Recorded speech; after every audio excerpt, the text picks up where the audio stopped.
We invite you to the second annual and hopefully the last Zoom Shabbat Hagadol Drasha.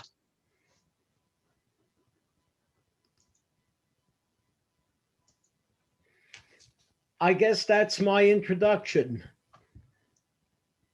Did you want more of an introduction? Well, I mean, there could have been, some trumpets.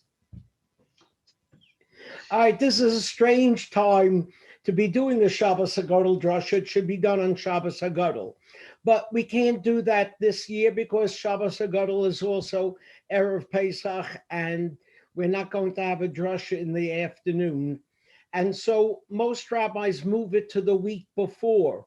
But when the week before, we still can't do it on Shabbos because most people don't want to come to shul yet. And so there are a lot of rabbis I saw that are having their Shabbos Hagadol Drasha Shabbos night, this coming Shabbos night at 9:30 because of the change of the clock. We would have done that, but I won't be up.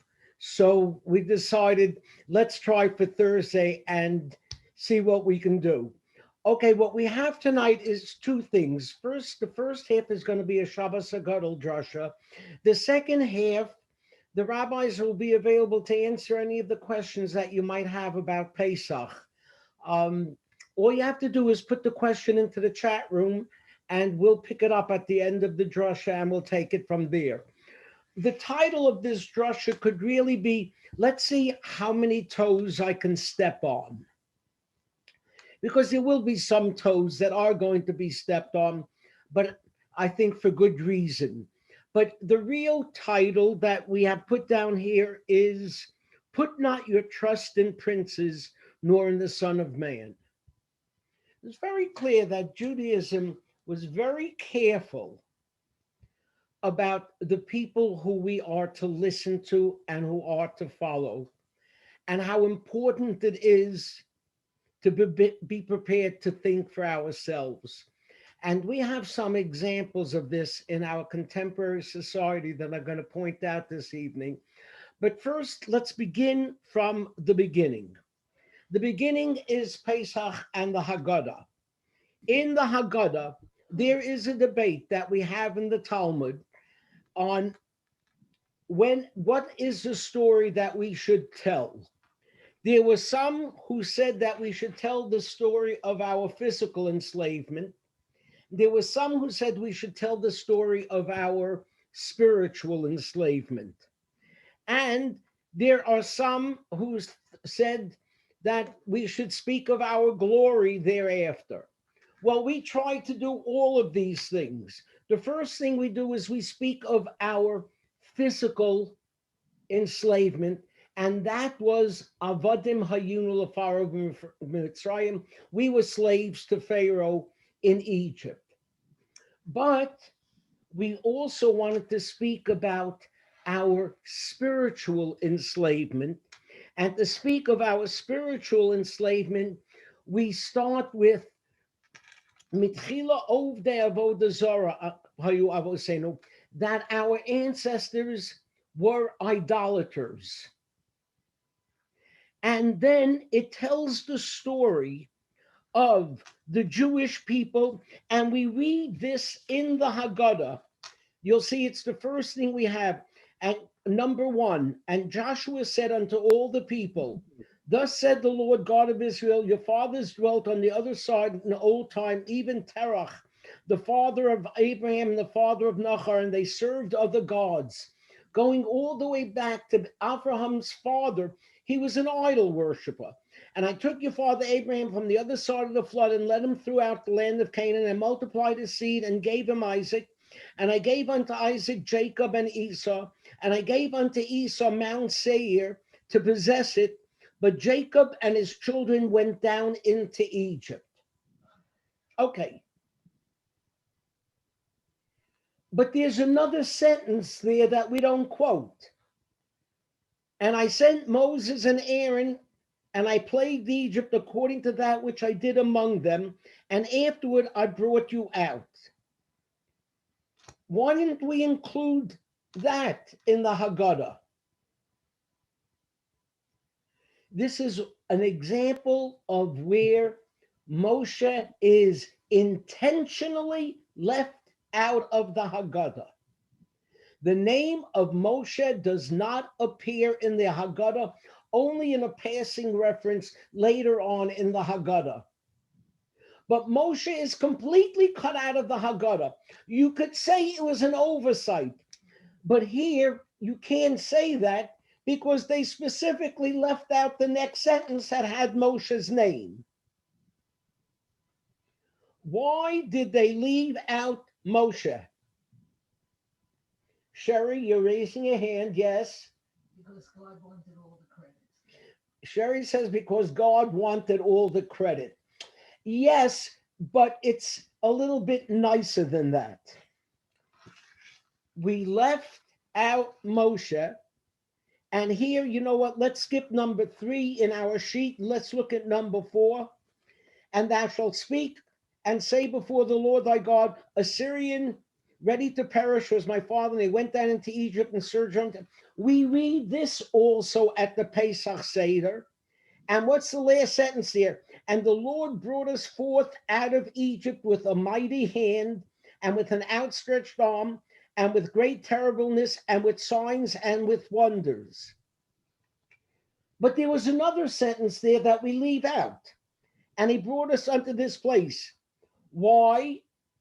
Because we wanted to end it there, because number 6 analyzes it in the Haggadah. And the Lord took us out of Egypt, not through an angel, not through a seraph, and not through a messenger, but directly by the Holy One, blessed be he himself. Don't give credit to anybody else. It was God and God alone. And not who? Moshe. Why no credit to Moshe? Why is he left out of the Haggadah?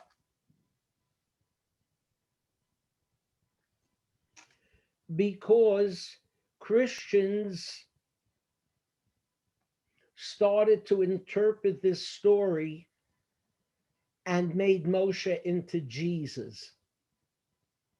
Look at number 3. Justin Martyr, one of the early church writers, writes, moreover, in the book of Exodus, we have also perceived the name of God himself, which he says was not revealed to Abraham, to Jacob, was Jesus, and was declared mysteriously through Moses. The Haggadah was formulated at the end of the 1st, 2nd century, just when Christianity was on the rise. And we wanted to make sure that the Christians who were going to say that just as Moses was the Redeemer, he has turned into Jesus, we wanted to say, we don't believe that any human brings salvation. It is only God. So why was Moshe left out of the Haggadah? Listen to these words from David Flusser, who's one of the foremost authorities in Judaism and Christianity, a winner of the Israel Prize. He has a book called Judaism and the Origins of Christianity, and he writes as follows: even though the Jews honor Moses greatly, his name is not mentioned in the Passover Haggadah, in which is discussed the Exodus at great length, and it's clear that this is not merely by chance. It appears that the editors saw the great danger involved in stressing the importance of Moses, the danger of idealizing a man, as had happened with Christianity, and they preferred not mentioning the name of Moses, who delivered the Jews from bondage. We left Moshe out to show we don't make a man into a god like you Christians are trying to do with Jesus. You should know this is not the only change that we made in Jewish tradition because of the Christians. There was a time in the temple when, after they had the morning sacrifice, the Jews used to read the 10 Commandments. We don't do that anymore. Why don't we do that anymore?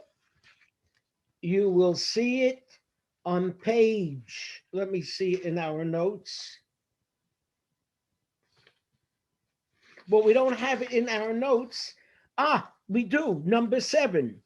Rav Yehuda said in Shmuel, even in the outlying areas outside the temple, they sought to recite the 10 Commandments in this manner every day, as they are the basis of the Torah. But they had already abolished recitation of the 10 Commandments due to the grievance of the heretics who argued that the entire Torah, with the exception of the 10 Commandments, did not emanate from God. The Christian said that it was only the 10 Commandments that came from God. So we leave it out of the service to show no. We leave Moshe out of the Haggadah to show no, you can't make a Jesus into a godlike figure. Now, we now come to contemporary terms. We have this in mind now. You're not allowed to make a human into a godlike figure. So we left out Moshe, and this was to denounce any beliefs that people might have in Jesus being a godlike figure. And now we're living in the 21st century, and somebody's been made into a godlike figure. His name,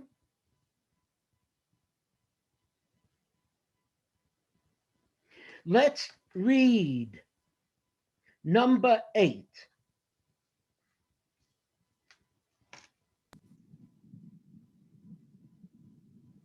The Kabbalah is QAnon's version of the fall, its explanation of what's wrong with our world.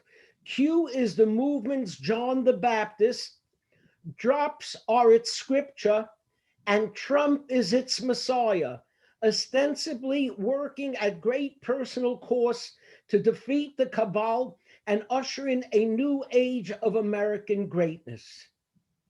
There are people who have made Donald Trump into an almost godlike figure. Look at the next quote.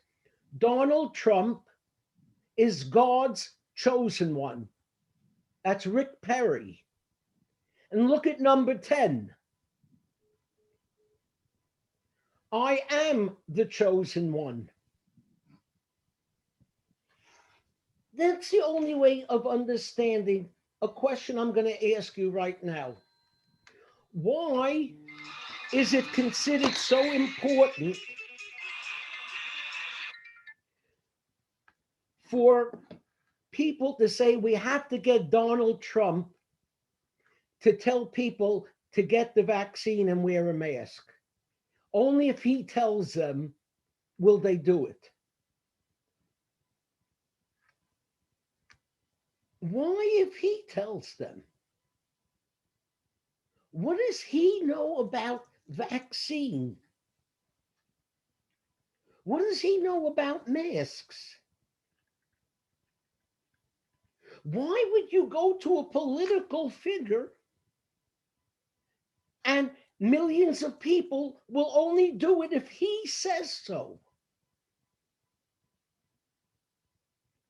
I don't mean this politically. This has nothing to do with any of his policies or anything. It has to do with making a man out to be more than just a man. Listen to this email that I got from one of our congregants. I do not mean to be political. That's like when I say I do not mean to be political. I do not mean to be political, but actually I speak to the divine when I say that the miracle, and in my opinion is nothing short of that, a modern day miracle of Arab recognition, rapprochement, and hopefully peaceful coexistence, cooperation, and friendship was brought about by Donald Trump and his Jewish son-in-law, who I believe were God's messengers sent to us, the Jewish people, to do exactly that. Can you, Rabbi, would you buy into that just maybe a little bit? I would really love to hear your thoughts on this. Donald Trump is God's messenger? So I have to ask you this question. If God arranged for him to win in 2016, why didn't he arrange for him to win in 2020 if he's God's messenger? Al tiftachu bin divim, put not your trust in princes. And I want to tell you something. We Jews have made that mistake before. Look at number 12.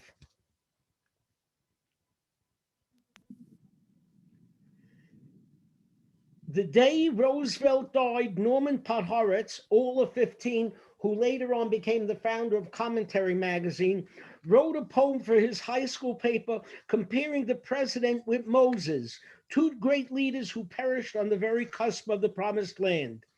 The adult Podhoretz liked to repeat a Yiddish quip of Jonah Goldstein, who ran for New York City mayor in 1945. For the Jews, said Goldstein, there existed only three Welten, three worlds. Die Welt, this world, jene Welt, the next world, and Roosevelt. We Jews thought that Roosevelt was also a messianic figure. And we put our faith and trust in him. And now we know what a mistake it was. Al tiftachu bin divim. Don't have such faith. Don't make these leaders out to be more than they are. Now I want you to read with me number 11. Shoshana Friedman is one of the editors of Mishpacha magazine. Mishpacha magazine is an Orthodox, ultra-Orthodox magazine, very popular in the Orthodox community. And she writes, in the ultra-Orthodox community, there was tremendous strong support for Donald Trump. And she writes, I've been getting the feeling lately that among frum Jews, there are two types of Trump supporters. There are those who support him largely because they feel he is a bulwark against the progressive agenda, which is a dangerous one for the religious practice, for the general morality of America, for their financial futures, and also for Israel. These people don't adulate him personally and are honest about his failings. They probably find it ironic that such a godless and morally deficient person is their great hope against the anti-religious progressive wave. And then there are those who are bought into the personality cult. These people can see no wrong in Trump. They see him as a personal hero. They give him credit for anything good in the United States and refuse to see his role in any problematic developments, including the empowerment of the radical right. This second group has lost the traditional Jewish approach towards politicians and people in power, which is why we left Moshe's name out of the Haggadah. Now, one last group that we have to be prepared to discuss this about, and that has to do with the coronavirus. The coronavirus had a devastating effect in all ultra-Orthodox communities around the world. I can show you article after article. Their pandemic response defied Jewish values and common sense. A new study published by the Financial Times reveals 2/3 of ultra-Orthodox Jews in London contracted COVID-19, 9 times the national average. Antwerp, mayor says Haredi Orthodox ignoring COVID measures has triggered anti-Semitism and it could get worse. And here's, in Orange County, the health commissioner ordered schools closed in Palm Tree, where the positivity rate has soared in recent days to as high as 28%. Do you know what the town of Palm Tree is? It's where Satmar Hasidim live. You know why it's called Palm Tree? Because the Rebbe's name was Teitelbaum, which they couldn't name the city Teitelbaum, so they called it Palm Tree. Had the highest rate. In Lakewood, which is home to one of the world's largest Orthodox yeshivas, the positivity rate has reached 27%, the highest in the state. In every ultra-Orthodox community throughout the world, for all practical purposes, there was a high rate of the coronavirus. Why? Lots of explanations are given. They don't trust the government. They're an insular group. They're rural. Davening will protect them. But you want to know the real reason? Because in the ultra-Orthodox community, they don't put their faith in princes. They put their faith in rabbis. And that can be just as dangerous.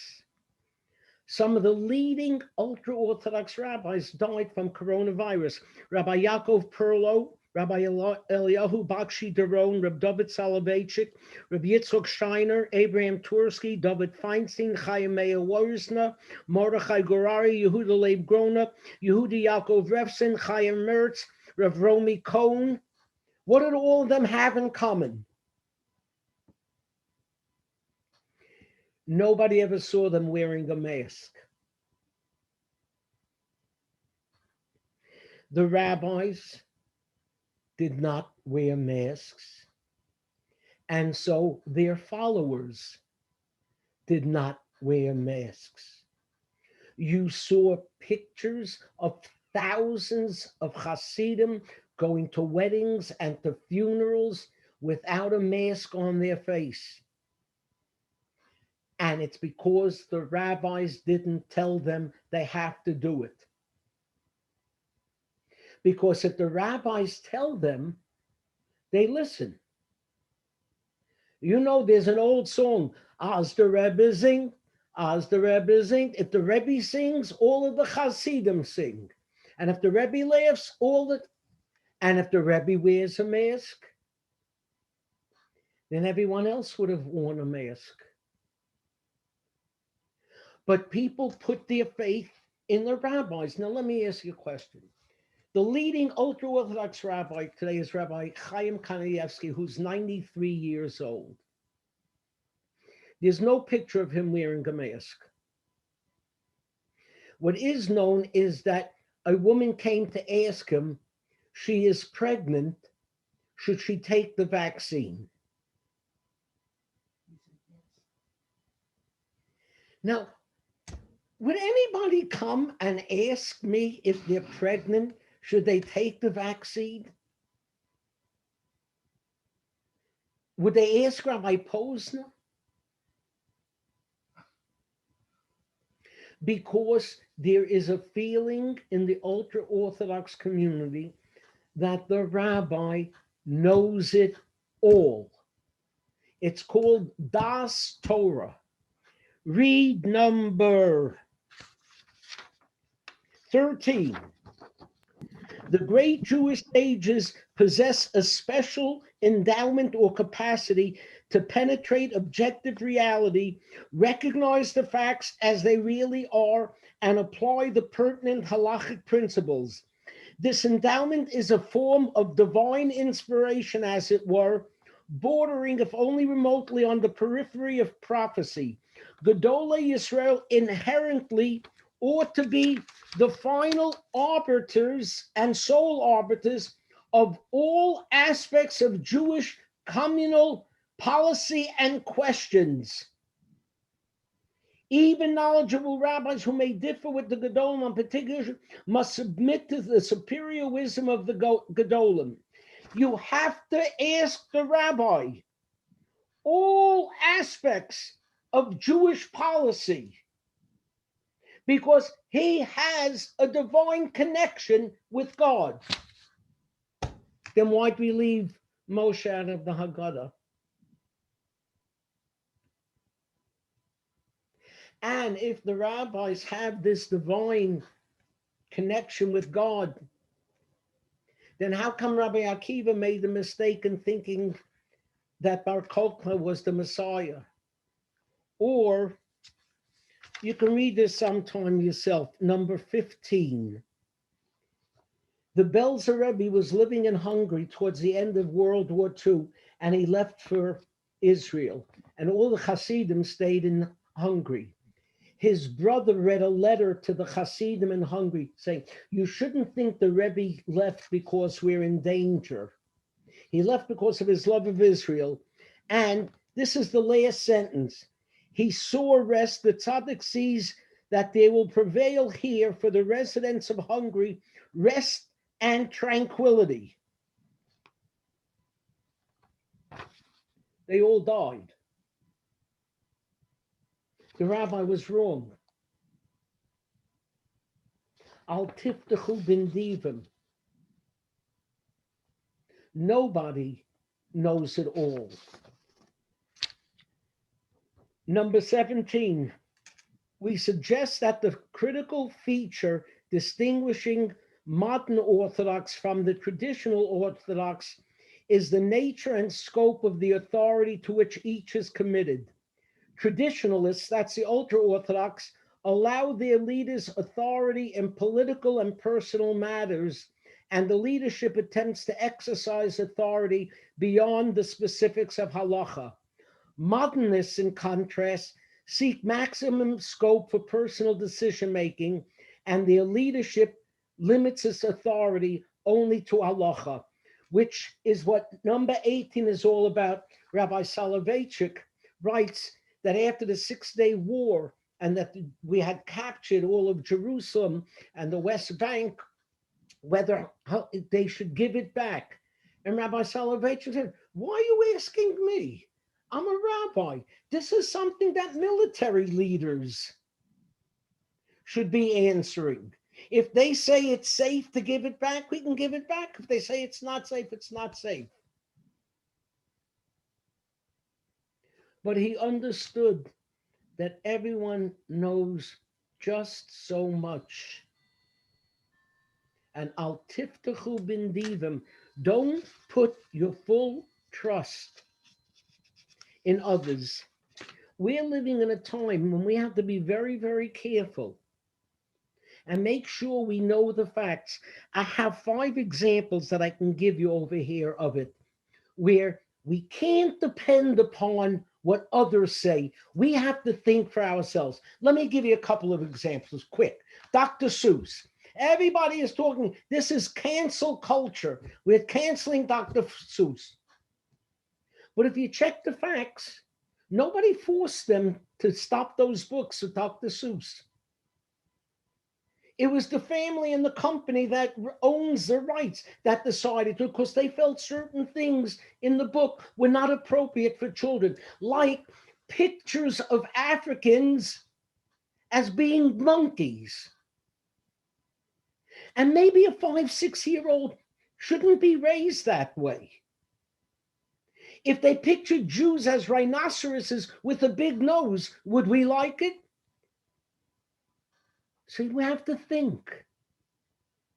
You can't just what people say. Senator Ron Johnson described the people who broke into the Capitol. He said if they had been Black Lives Matter people, he would have been afraid, but I'm not afraid of these people. I know those were people who love this country, that truly respect law enforcement and would never do anything to break the law, so I wasn't concerned. This is a senator of the United States. Al tiftachu b'nedivim. We can't trust every word. We have to look for ourselves. Dennis Prager has a whole program on the Charlottesville lie, that Donald Trump did not say that there are fine people on both sides. I heard it. I saw it. I lived through it. Why did Gary Cohn, his economic advisor, threaten to resign over it if Dennis Prager tells us it's a big lie? I want you to look at the words of Maimonides to wrap this all up, where Maimonides tells us, let's see where we are.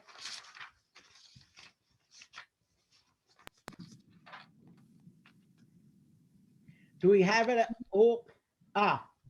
A man should never cast his reason behind him, for the eyes are set in front, not in back.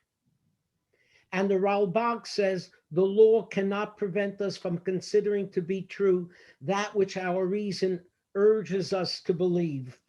And I want to show you something. I have both of those quotes on this card, which I carry in my wallet, because I use it to guide me. Al tiftachu b'nedivim. Whether it's a senator or a president or a rabbi, none of us are godlike and know it all. And to prove that point, one last thing I want to show you. On number 19, God tells Moshe, get thee unto Pharaoh in the morning, as he goes out unto the water. You shall stand at the river's brink against him, and the rod which he has turned to a serpent shalt thou take in hand, and you'll say to him, the Lord God of Hebrew has sent me unto thee. Why did he tell him to go speak to Paro when Paro was down at the river? Rashi says he went down to the river to ease himself. He was going to the bathroom, for he claimed to be a god and asserted that because of his divine power, he did not need to ease himself. And therefore he used to rise early and go to the Nile to ease himself in secret. See, there was something called the divine rights of king. The kings tried to present themselves as being divine. Moshe had to see. Paro puts on his pants and lowers his pants no different than anybody else. And that's true of everyone you know. Don't let people think for you. Think for yourself. If it was important enough to leave Moshe out of the Haggadah, it's important for us to remember there's God, and then there's the rest of us. If we have any questions, any problems. Yasher koach. Thank you. Now we will impart our wisdom. Trust us and ask us your questions, and we'll tell you what to do. So we have some questions that came in. Some of them are in the chat. Some of them people sent to me directly. So I'll throw them out there. Rabbi Wahlberg, Rabbi Yogev, feel free to chime in on the ones you'd like to chime in on. Let's do we got a couple of logistical questions. We'll just get those out of the way quickly. First, someone asked if Yizkor is going to be Zoomed this year like we did last year. This year we're not going to be Zooming Yizkor. We're going to have Yizkor on the 8th day of Pesach outside at the end of davening. So we'll be having a regular davening at 9:15. That's our time for Shabbat and for Yom Tov. And Rabbi Walber is going to be giving his Yizkor sermon. That will be inside at the end of davening. And then we will proceed outside for anyone who wants to join for Yizkor. That should be at about 11 o'clock. About 11 o'clock outside the main entrance. Obviously, masks worn and social distance kept. And we'll have Yizkor out there as well as the dedication of the plaques. There are some plaques being dedicated that people wanted to dedicate last Pesach. So it's gone through the Shalosh Regalim and come around to Pesach again. There was a question about burning, if people have to, and thanks, Rabbi Yoga posted in the chat. We have a number of these questions in our FAQs that are, you can click on that document and you'll find the answers. Someone asked about chametz burning. We'll be doing chametz burning next Friday. Even though, by the way, obviously we don't really have to get rid of our chametz by the end of chametz burning on Friday, since we can still have chametz on Shabbos until the end time on Shabbos. But to keep the consistency, the rabbis decided that we would continue to burn at a certain time. So we'll have chametz burning from about 9:15 to 11:15. Outside, you don't have to register to do that, but obviously if you intend on getting out of your car and coming over, make sure that you're wearing a mask. Finally, last logistical question that came up was the siyum for the firstborns. That takes place next Thursday. Once the Tani B'chorim, once that's not happening on Erev Pesach, which is Shabbos, we don't move it to Friday, we move it to Thursday. That will take place after our davening. We Zoom davening, by the way. It's also on Zoom and in person every single day.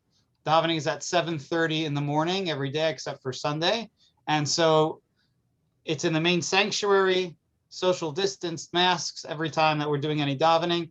And after davening at about 8 o'clock, that's next Thursday, 8 a.m., we'll have our Siyum B'chorim in person, and we'll also be Zooming it for anyone who wants to join on Zoom.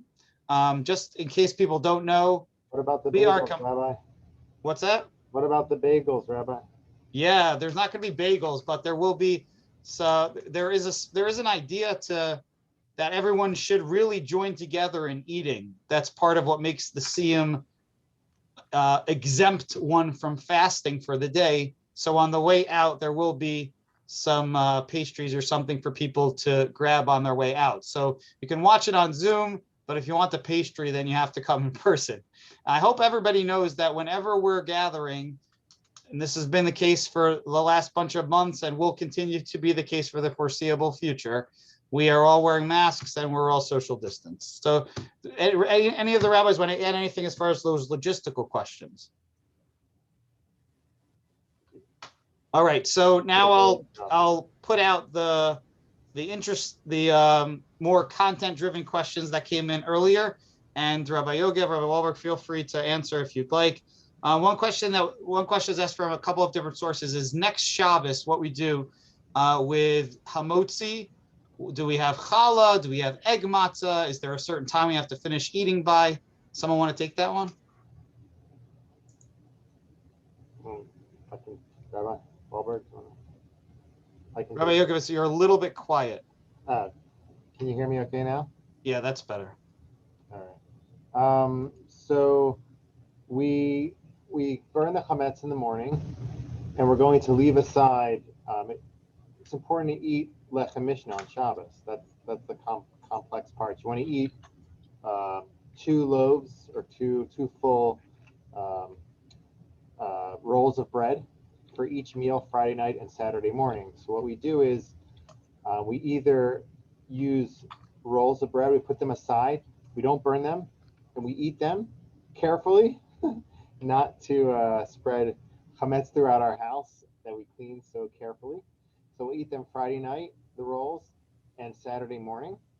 We'll just be careful to finish eating by, I believe, 10:41 Shabbat morning, eating bread. That means you finished. We're going to be davening at 8:15, and it's going to be kind of a more, like a more quicker service, so to allow people to go home and have time to eat and finish eating bread before 10:41. You can continue your meal after that, but make sure you finish eating the bread before 10:41.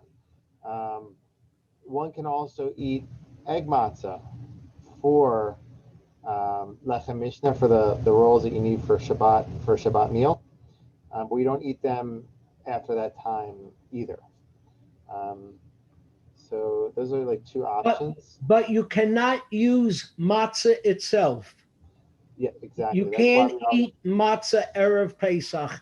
It has to be fresh in your mouth when the Seder comes. Right, correct. That's why the egg matzah. So you either eat bread before the 10:30 time or whatever the exact time is, or you use egg matzah. Yeah, and be careful that the egg matzah, we had a whole discussion about this because it wasn't clear in our first FAQs that we put out. Generally, the accepted opinion in Ashkenazim is to make sure that the egg matzah also is eaten before the end time for the chametz. That's an interesting distinction between Ashkenaz and Sfard. And there are Ashkenazim that would allow it, but the custom seems to be to finish eating the egg matzah also by the end time of the chametz, because Ashkenazim basically, for all intents and purposes, treat egg matzah like chametz, aside from cases where someone is exempt and is allowed to eat it. So, so either way, you should try to finish up your early meal. A nice idea. It's not like chametz in the sense that if you put egg matzahs on your Pesach dishes, it does not make them chametz dik. Absolutely right, and you can keep it in your house over over Pesach. For that matter, we don't. And if you put chocolate on it and nobody's looking, there are some who are lenient. Oh, you like that? Let me tell you something about our rabbi over here. Our rabbi, well, we got so many of them running around, but Rabbi Yogev just published his first book.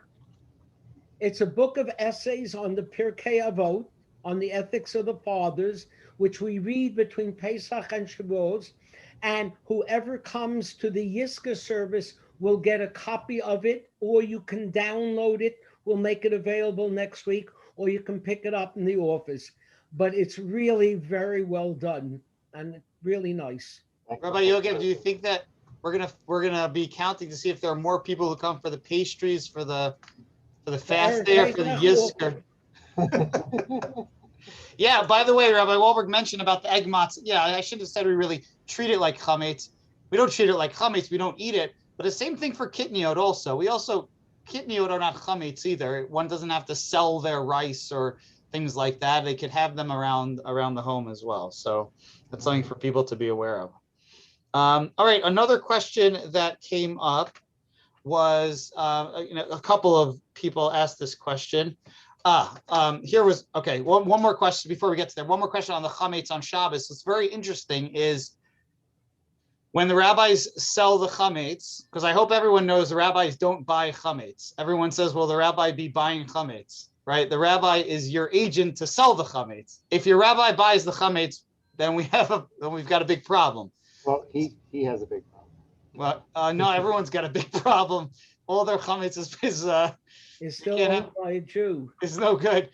So they put a special line in the agreement with the non-Jew that specifies that we're selling. Normally you sell this. The sale starts at you list the time of end time for eating chametz, but this year we just told you can have challah rolls in your home and eat it Friday night and eat it Shabbos day. So what do, right? So really there should be some talk about doing it verbally with the non-Jew. It would be ideal really for it to go into the document that is signed, the agreement, the contract, that basically says we're selling all the chametz aside from chametz, which will be eaten Friday night or Shabbos morning, along those lines. The reason we do that is because if we don't say that, then it's the non-Jews chametz, and we don't really have a right to eat it. So we'd be stealing it from them. So that's the way we deal with the extra chametz that will be left over to be eaten Friday night and Shabbat morning.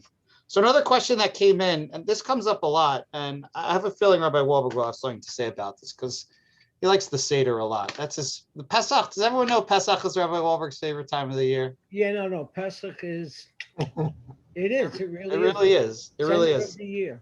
So people are asking questions about in terms of like an early start to the Seder or what you do with grandchildren. You know, you want to start a little early for grandchildren.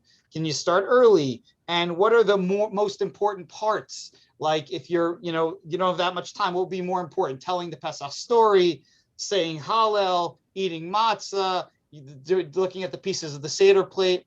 Any thoughts or advice about that? Children, I would let them eat as soon as possible. As soon as the Seder starts, I would let them eat. There's no reason to make them wait until we're ready for the meal, and that it should be a miserable experience for them waiting and for us having to entertain them.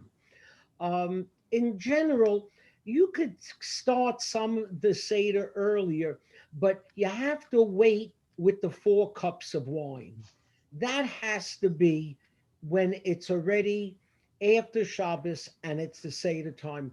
Telling some of the story you can do before then, even singing some of the songs, although ideally we should wait. It doesn't happen that many times in the year that we have the Pesach Seder, that waiting an extra half hour, whatever it is, should be such a difficulty.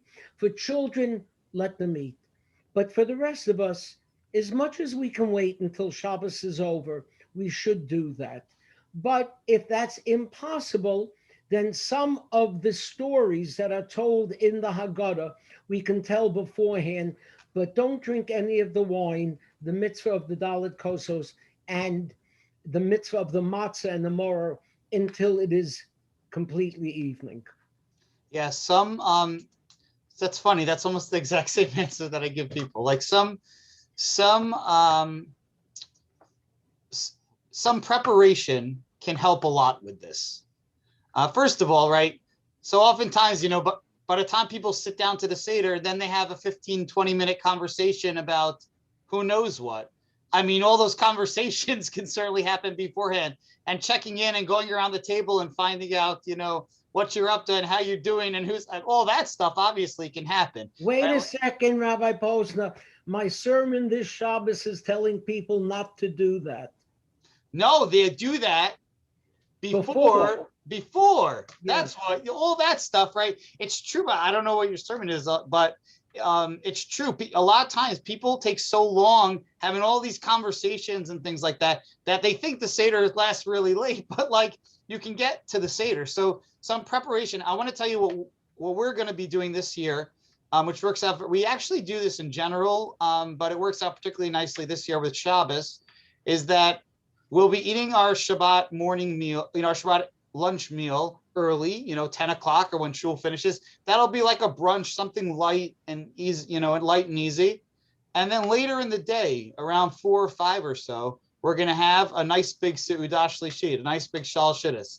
We won't wash on it. That's one issue that people have because we don't have anything to wash on. You can't wash on challah, you can't wash on matzah, you can't wash on egg matzah at that point. But we'll have chicken, meat, potatoes, that kind of thing. And that's going to be our Shal Shidduch, and that's going to be really like for the kids. It's going to be their meal. It's basically going to be dinner for them. So we're not going to have to worry about when we're getting to our Seder that like they're getting hungry or anything like that. They'll be hungry. Oh, I tried that for years. They're hungry anyhow. That's because your kids are bigger. You know what? I want to tell you something. You're so jealous of my Andrew and Jonathan. You know how easy they were as children to raise. And you're so jealous of that. It's unbelievable. You know what else is nice, Rabbi? I think we talked about this last year. It's very, very nice is some people will go a little bit all out with the karpas. There's really absolutely no reason that people can't make karpas into like a salad course. That exactly. One of the reasons for karpas is to give the kids something to eat, and you can expand upon that. There's one contemporary rabbi puts in his Haggadah, I forgot who it was, Rabbi Yoga, maybe you remember. It says, the karpas is just supposed to be something that whose bracha is hadama, and then we dip it in something. So he for a kick to get questions, like we do a lot of things at the Seder, he does like bananas, whose bracha is hadama, and everyone at his Seder learns that the bracha is hadama when he does bananas in like chocolate or something like that, just to like mix it up and get people. But for karpas, there's absolutely no reason that people can't use that as like a salad type of thing. And there, if you have things planned out and you kind of move through things fairly quickly, you can hit like the main parts, and those can be really like highlighted. I love the second part of the Seder, like Hallel to me at the end.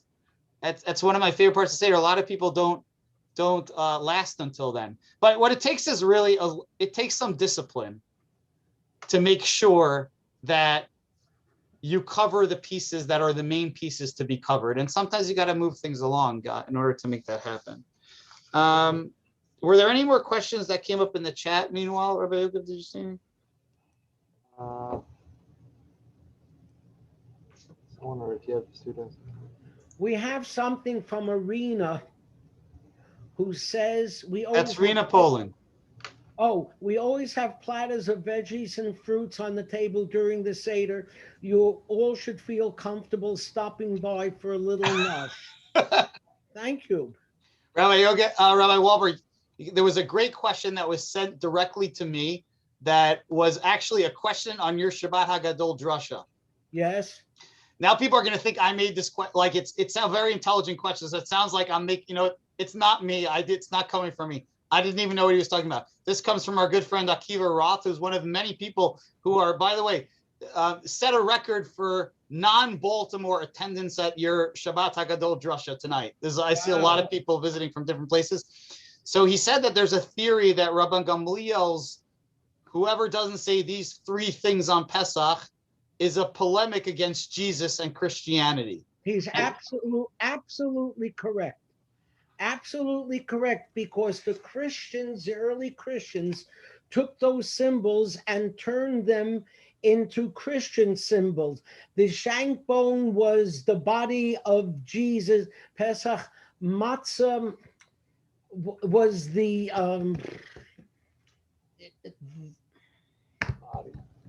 I forgot.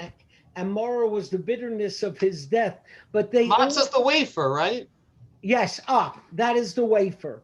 So they use these three as symbols, as Christian symbols, which is why this is the only time during the year when we use a ritual item and it says we have to explain exactly why we're doing it. You sit in the sukkah, it doesn't say, and you have to explain why. You listen to the shofar, it doesn't say you have to explain why. These things you have to explain, because otherwise the Christian understanding of them will become the accepted one. Thank you to Akiva Roth. Good point. Yeah, awesome. All right, folks, I'm out of questions. Did anybody post a question that we didn't answer yet? It is. I see in the chat, it's true for the kids to stay up late. It's true, it is. By the way, if you center the whole Pesach around the Seder, what happens, I mean, from our experience, is the kids stay up late. They're very tired.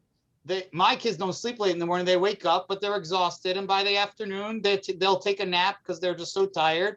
And then they'll stay up really late again for the second night. And, just all bets are off. I think that's what, Rabbi, when you said it's just a couple of times during the year when you have this opportunity, so maybe this is the time to make the exception. People make exceptions for their kids other times really also, special.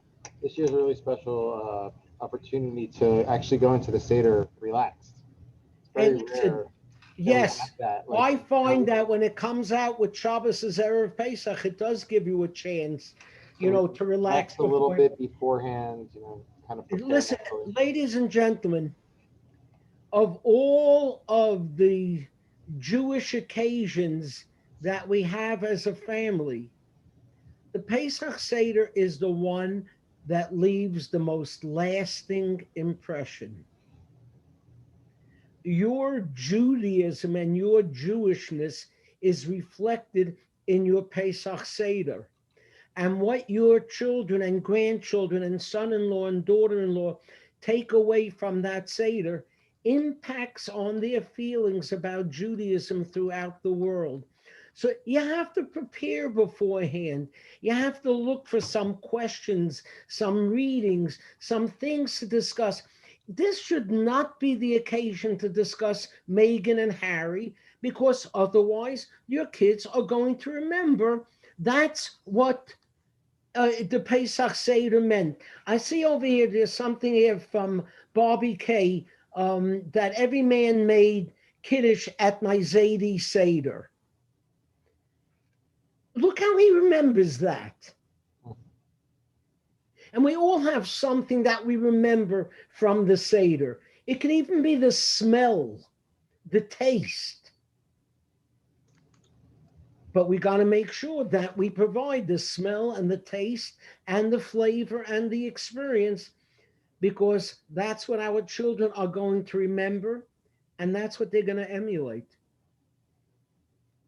By the way, it'd be very wise. What we're going to hopefully do ourselves is set our Seder table, our dining room table for the Seder on Friday, and have it set so that, as soon as Shabbat's over, you have the you can try to go straight into the Seder. I want to mention that I know that, as some people are vaccinated and some are able to celebrate Pesach more in the way they'd like to celebrate it more this year than last year, we know that that's not true for everyone.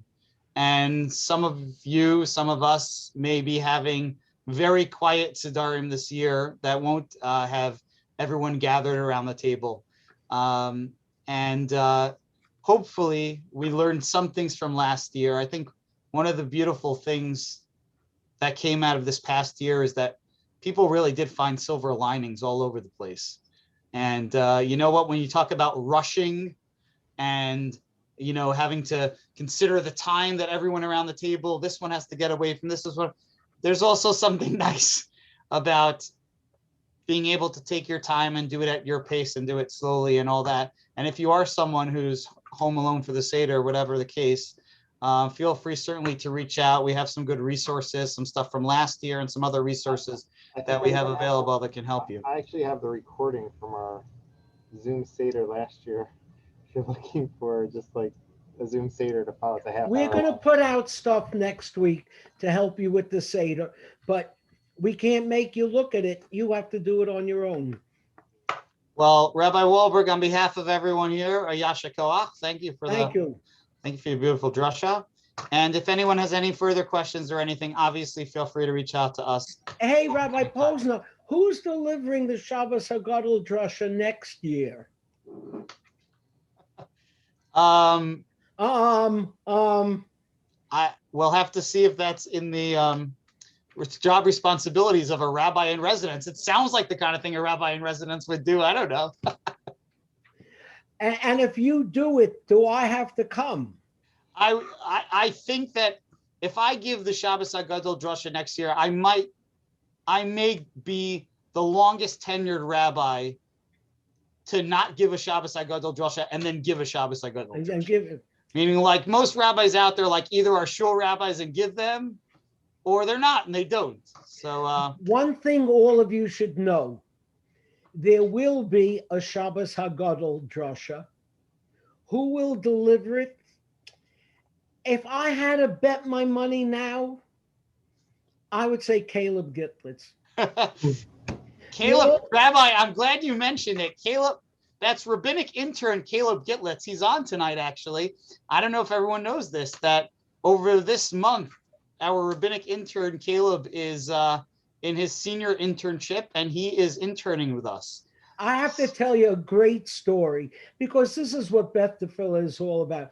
He's interning with us. So during the week between Mincha and Ma'ariv, when one of the rabbis usually gives the Dvar Torah, Caleb gave the Dvar Torah this week. And of course, it was terrific. And Rabbi Posa tells me afterwards, well, I have to teach Caleb about when you're a rabbi. I said, what's that? He said, when you finish the Dvar Torah, you don't bow. But Caleb, don't cover yourself. You can bow. Absolutely. We're very proud of you. But you see, that's Beth to Philip. We have a well, I think Rena, did Rena post it this past week? Rena pulled up a screenshot. She posted it. I don't know who saw it on Facebook, a screenshot from Caleb Gitlitz's third grade. I can find it on The Gitlitz's first, I think it was the first like Rosh Hashanah Yom Kippur back here. And this little boy gave a sermon in Shul in Yom Kippur. I don't know if do people remember that. And we had him, it was so good, we had him record it afterwards. And here he is, a senior in high school, intern to us. He wants to be a shul rabbi when he finishes college and goes for more learning. There he is. Look at that. Wow. And this past Sunday night, he gave us a Dvar Torah, and he'll have the opportunity to give a sermon and a class and a few more Divrei Torah. And this coming week, he's going to, I didn't tell him this yet, but he's going to be cleaning out all our cars for Pesach. Oh, you said our office. Rabbinic intern Caleb, you have anything you want to say? I just want to say thank you very much. This is such a huge honor to be able to be working at the show that I go to, and to be working with such an incredible crew of Rebbeim who are so supportive and really care. Awesome. We have and Caleb, just know, I've always wanted to bow when I was finished speaking. Thank you, Rabbi. It's not too late, Rabbi. One of the sweetest coordination that's going on is that Irina Galaskov, who's our director of marketing communications, who's on here in the background, has an intern also from the senior class, Ronen Siegel, who's interning in terms of communications and articles. And rabbinic intern Caleb and communications intern Ronen are working together on an article about our minyan, the ups and downs of our minyan throughout COVID. How during the whole past year, we kept our minyan going strong, reaching out, interviewing individuals who were there, and people who came for Kaddish, and people who had Shiva and Yurtzites and so on and so forth. And you'll see that, Caleb, when are they going to see that? Which bulletin? The one the most upcoming one. I think it's April's bulletin.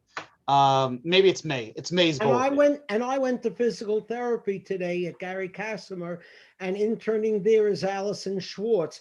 I'm telling you, we are taking over the place. This Beth Tefillah is really something. You all take care and be careful. Be careful, please. And Aziz and Pesach to all of you. Amen. Amen.